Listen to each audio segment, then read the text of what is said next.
Hey everybody, so today we're talking about what it means to be grant ready. Let's get into it.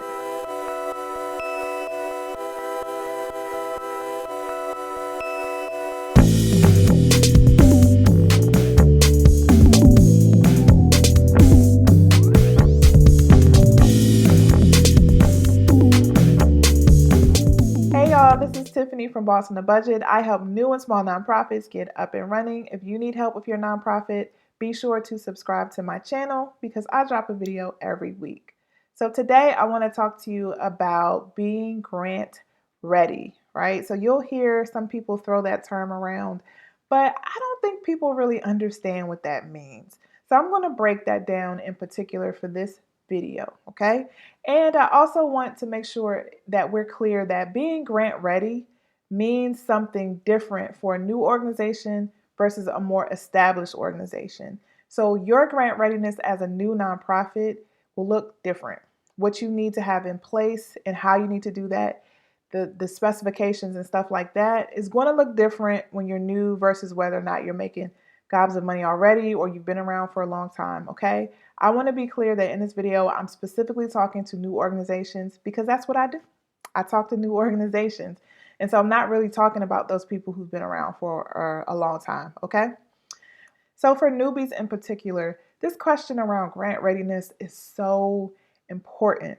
I cannot tell you how many times I've talked to people who've told me when they started their organizations, they gave thousands of dollars to grant writers, all to find out all of the grants they thought they were eligible for, they weren't really eligible for, and those people just took their money knowing that they weren't going to get approved for those grants.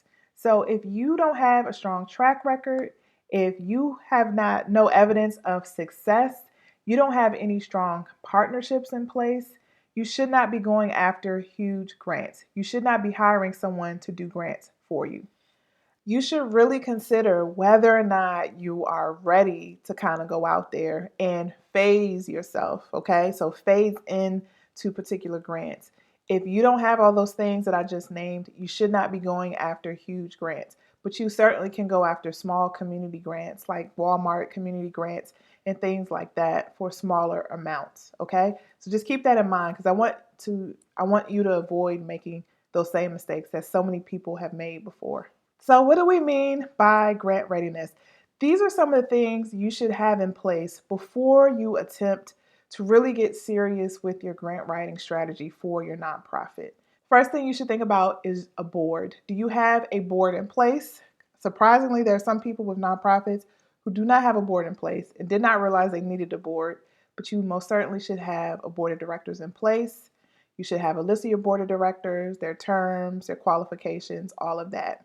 Why is that important? Because a board shows a level of accountability. It shows that there's a governing body in place that is monitoring the efforts of the organization, making sure, for lack of better words, there's no funny business, right? So if you were a funder and you were giving someone thousands of dollars, you would want to make sure there were systems in place to monitor to make sure those funds were being used responsibly. And having a board in place shows that there's some level of accountability and some kind of governance of your organization. So I really recommend that you have a board in place, at least 3 board members, and also that those board members are giving. So some funders will ask you, is your board at 100% giving? So you want to be able to say that all of your board members have given. All of them should have some kind of donation or provide a donation to the organization every year. The next thing you should have in place are partnerships. So whether that be partnerships with local government or local officials, whether that be partnerships with other organizations, other nonprofits, other small businesses, faith-based organizations, or faith institutions like churches, mosques, synagogues, whatever makes sense for your particular organization. So funders really value partnerships. And it's just known that organizations that have stronger partnerships in place are more likely to be funded. And a good example of this is if you want to provide services to school-aged children, it would be really good if you partnered with a couple of schools. It would be really great if you got letters of support from school staff, or MOUs, so that's memorandum of agreement or memorandum of understandings about how you're going to partner and how you work together. That gives an indicator to funders that you've thought through these processes and you're ready to go, right? It's not going to take you time to be effective, to be able to recruit and provide services. You already have those partnerships in place. It shows that you have like a standing in the community. It shows that you've done good work. You have a greater potential to do great work because you've been able to leverage the partners and other organizations in your community. So I would strongly consider you seeking out partnerships with organizations in your community so you have a stronger profile and you look stronger to funders. The other thing I want to talk about is your financial accountability. So, do you have financial statements ready to provide to funders?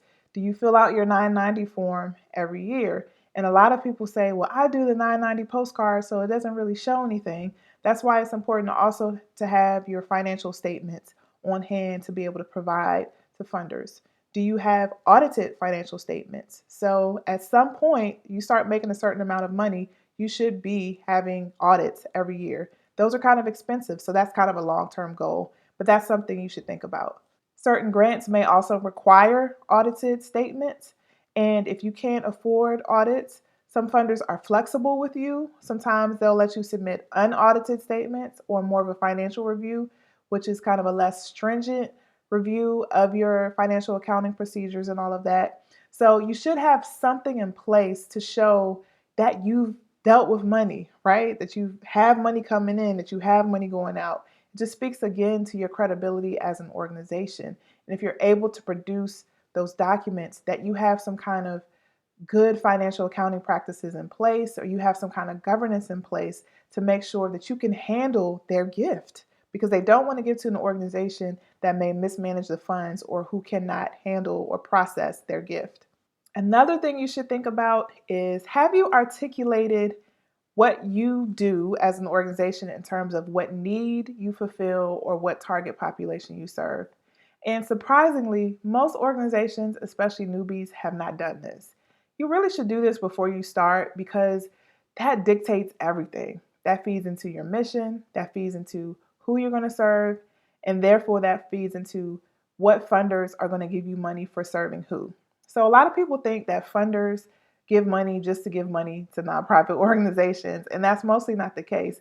They give money because you're serving a particular target population or you're doing a certain type of service. So you have to be able to articulate what that service is or who you serve. And when you go into it saying, oh, I serve everybody, that's just not a smart strategy because it just shows that you haven't really done the work to think about why you exist. Because you're going to have to start producing data and justification for why that population deserves the attention that you're giving them, right? And if you're saying, well, I'm just serving the whole metropolitan area, but it's not clear why you're serving them, why did you choose that metropolitan area? If you're really concerned about like adult literacy, for example, you don't need to serve the entire metropolitan area. There's a particular niche population. Maybe they're people who were incarcerated who need literacy services, or maybe it's a certain age, like people who are 50 and up who never addressed literacy in their lives, and you want to provide those services for a particular reason. You really have to do the work to articulate why you exist and why your organization decided to pick that population, because then that will dictate who you ask for funding. That will help you narrow down who you want to get support from, because people support causes. They support serving people. They don't necessarily just support just because your organization exists. That's not compelling enough for people to give. So you really have to hone in on who you serve and why you serve them. The other thing you should think about is, what is your programming, which ties right into who you serve and what's the need that you're addressing. What is your program? What are the goals of the program, right? Why this program? Why this particular way? What are the activities that you provide? A lot of new organizations are really scared to write down what they do because they haven't really thought about what they do. They'll just say things like, oh, it's a mentoring program, but there's no stipulations, there's just no structure to it. And I understand that in the beginning, you're trying to see what sticks, right? You're trying to figure out what works, but you have to have some kind of structure, if nothing else, because you got to write it up Funders want to know what you do. They want to know what you're going to do with their money. So you have to be able to describe it. And if you have no idea what your program is, what the activities are, you can't tell me in a month, these are the type of activities we do, then you can't possibly budget it out. If you don't know what the regular activities are of the organization, how are you going to figure out how much it costs?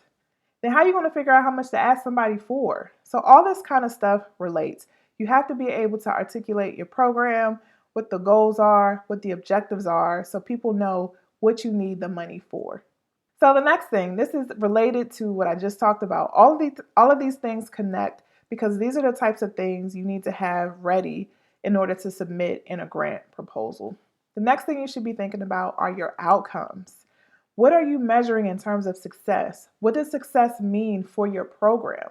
What does it mean for your program participants? And are you measuring that? Do you have data to measure that, right? Are you collecting stories about what's happening to your clients as they receive your services? Because if you have any kind of evidence of success, then that means funders are more likely to look at you and more likely to fund you because they're concerned about impact. They want to know that their dollars are going to something good. So if you can show them it is going to something good because look what happened when we did this. And if you have evidence of that, you're much more likely to get on their radar than, well, we haven't had success yet, but just give us the money. And I know you would never say it like that, but that's how it seems. Like you want me to give you money and you can't tell me whether or not the likelihood of something great happening, you can't tell me what that likelihood is, but you want my money.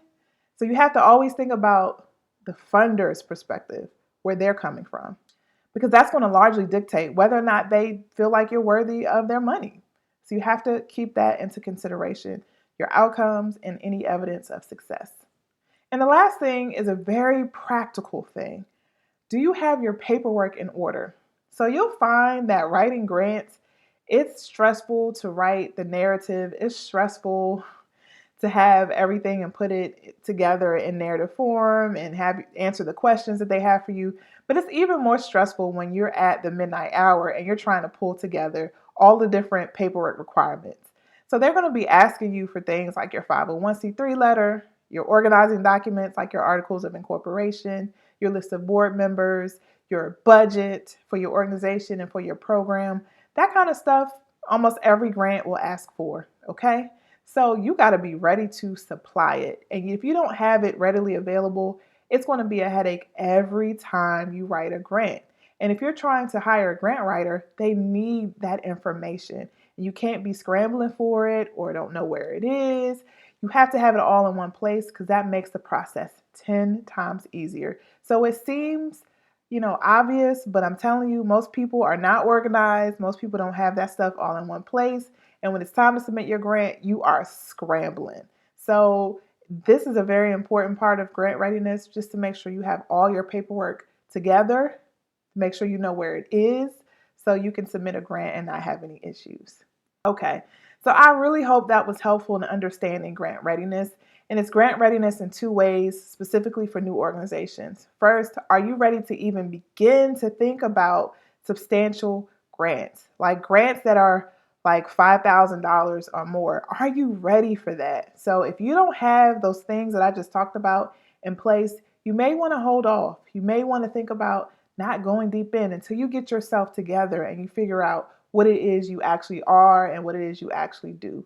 But the other piece to grant readiness is if you want to give this to someone else to write the grants for you, they're going to need this information and you're going to make their life a living hell if you don't have it. Or worse, you're going to waste your money because they may not tell you that, you not having these things in place is not going to, is going to hinder your ability to win. They may not tell you that, and you may be just throwing your money away. So it really makes sense for you to have all this stuff in place first before you start to approach a grant writer and go for grants so that you can have a greater likelihood of winning. And that's what we want, right? We want to win. I want all of our new nonprofits to win, but you got to be smart about it, okay? So if you have any questions for me, you can always visit me at www.bossonthebudget.com. If you need help writing your own grant and getting yourself together and organized, I have a grant writing workbook. Check it out. It's in the description box below. If you have any other questions, like I said, you know where to find me, and I will see you in the next video.